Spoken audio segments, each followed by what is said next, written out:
চলবে। আল্লাহ ওই একটা লোকের উসিলায় কোটি কোটি মানুষকে আল্লাহ মাফ করে দিবে। জোরে একটু কন্যারায় তাকবীর।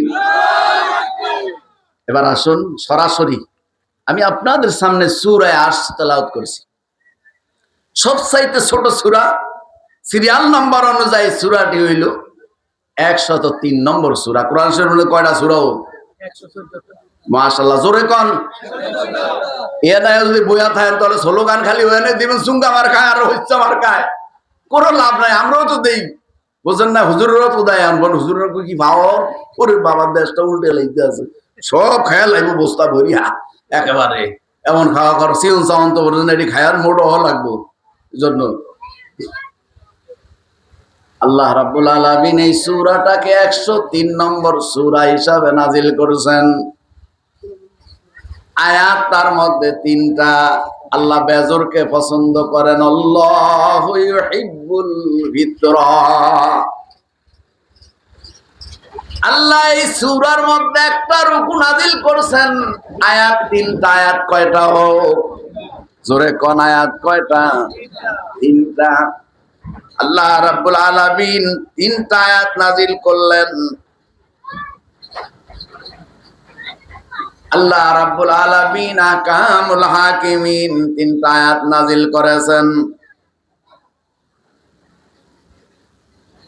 শব্দ হইল আল আস। কয়টা শব্দ? একটা। ওয়াল আস কয়টা শব্দ? আল্লাহ শব্দ হিসাবে এই সূরার মধ্যে 14টা শব্দ নাজিল করেছেন। কয়টা? আলিফ একটা অক্ষর, আরবিতে বলা হয় হরফ। ওয়া একটা অক্ষর, লাম একটা অক্ষর।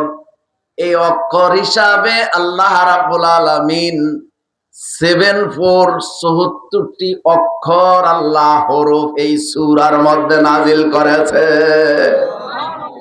এই সূরাটি নাজিল হওয়ার কারণ হলো আল্লাহ ওই জায়গায় বলেছেন একটা আয়াতের পরে, এবার আমার সাথে বলেন বিসমিল্লাহির রাহমানির রাহিম। নাও ওয়াজ হইব না বুঝছি, ওয়াজ প্রথমে ঠান্ডা হয়ে গেছে। বিসমিল্লাহ পড়বেন মিয়া, পড়তে দেরি 190টা নেক দিতে আল্লাহ দেরি করে না। তো বিসমিল্লাহ পড়তে তো দেই, এইভাবে আলসি শুরু হয়েছে না। আলিশা মানুষ হলে এই কোনোখানে যাওয়া যায়, নৌকা গেছে